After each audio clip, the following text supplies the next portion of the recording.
Hello, everyone. My name is Kostya. I'm a registered migration agent based in Adelaide and working all over Australia and also all over the world. Now, today I'm going to talk a little bit about the child visa 802-101 and why very often we get refusals in child visas, unfortunately. When I say we get, you bring me refusals from self-lodged applications or applications from other representatives that assisted you with them. So very often, when the child is under 18, not a problem. Everything is pretty much clear. It starts getting more difficult when the child is over 18 because you have to prove dependency. Okay. Now, for this type of visa, we consider children under 25 and whenever older than 18 years old, we need to prove dependency. Now, what is dependency? Dependency, is it moral support? No, it's financial support. Dependency is always financial. Now, what is considered dependency? It's money that you as a parent, as their sponsors, spend on three such things as food, clothing, and shelter. Food, clothing, and shelter. Not education, not entertainment, not buying them a car or whatever you buy. Food, clothing, and shelter, and at least 50% of these needs must be covered by you. 50 and more, 50+% of these needs must be covered by you as the child's parent. Food, clothing, shelter. Okay. Now, how do you prove that you spend money on food, clothing, and shelter? Bank statements show how much you've spent. If the child was a student and lived in a different country, show how much you spend for student accommodation. Show money transfers to your child. Show payments of your child for the student accommodation. Show how much money you send them overall, and they will show how much you've spent in food, how much they spent to buy clothes, etc.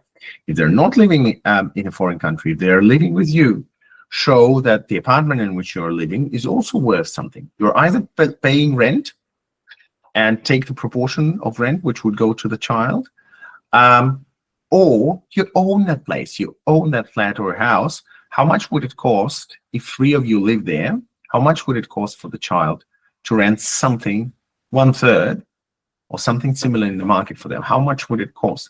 You go shopping, again, 1/3 or half of the bill is your child's. It depends on your family circumstances, maybe 1/4. If there's you, your partner, and 2 kids, 1/4 of the food is your child's food.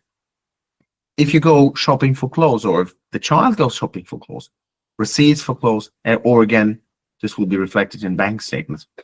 So there you go, different ways to prove it. And the reason why many applications fail, unfortunately, even lodged by agents, and of course always lodged by clients, people never think about proving the dependency. Surprisingly, they simply lodge.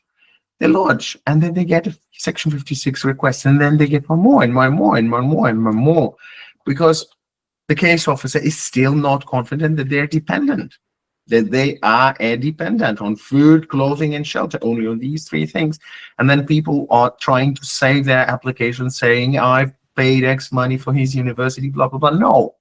No, that doesn't count. Food, clothing, shelter, so it's pretty strict. You have to prepare in advance.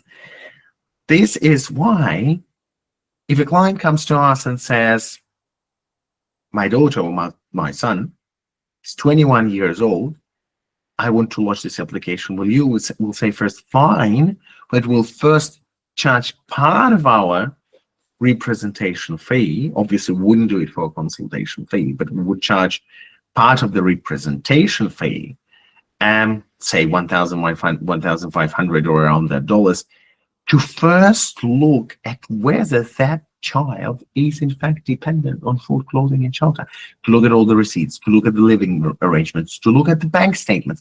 and then decide if they're dependent or not. Because if they're not dependent, there's no evidence of that, wouldn't be lodging that application because it will be refused.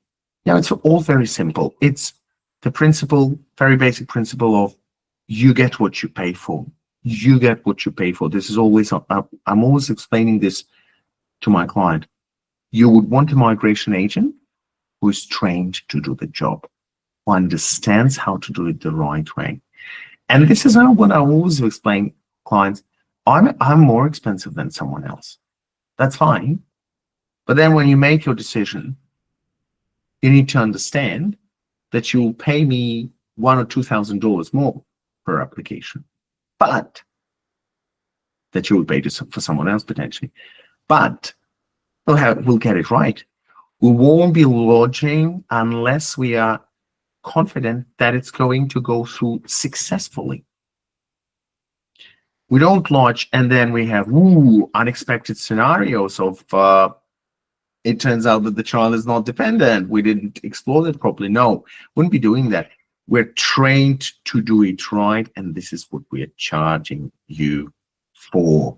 This is what we're charging you in paid consultation. This is what we're charging for in pre-assessment stages of work. So for every application, we have an individual approach where we see what do we have in hand, what work needs to be done for it to be successful, what do we need to do for the client not to have any unpleasant surprises or refusals.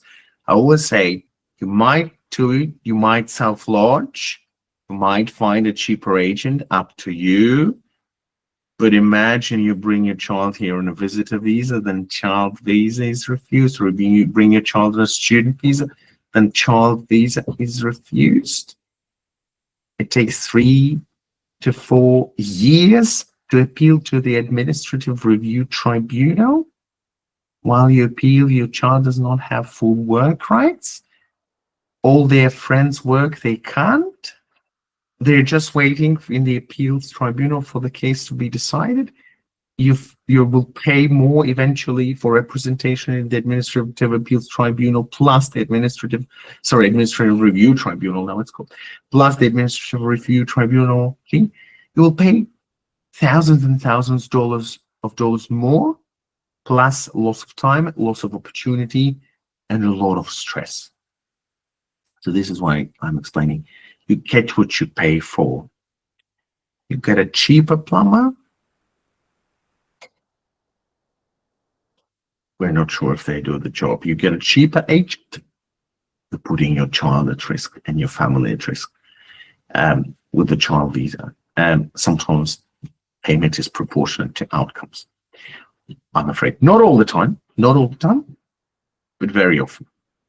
So what this video is about: dependency, food, clothing, and shelter. And you need to do it right, because if not, it gets refused. And then you go to an Administrative Appeals Tribunal, Administrative Review Tribunal, and processing times are huge. Do not subject yourself to lengthy processing times. Do it right. By the way, the processing times for the visa itself, before even you get to the tribunal, is also huge. If it's from offshore, it's well over 2 years. If it's onshore, it can be 1 or 2 years, closer to 1.5, something around that. But still, it's not a walk in the park. It's not several months, no. So remember about it. Better to do it right. And if you want to do it right, the link to book a consultation with me is under this video. Don't forget to like this video. Don't forget to subscribe to my channel, and see you soon.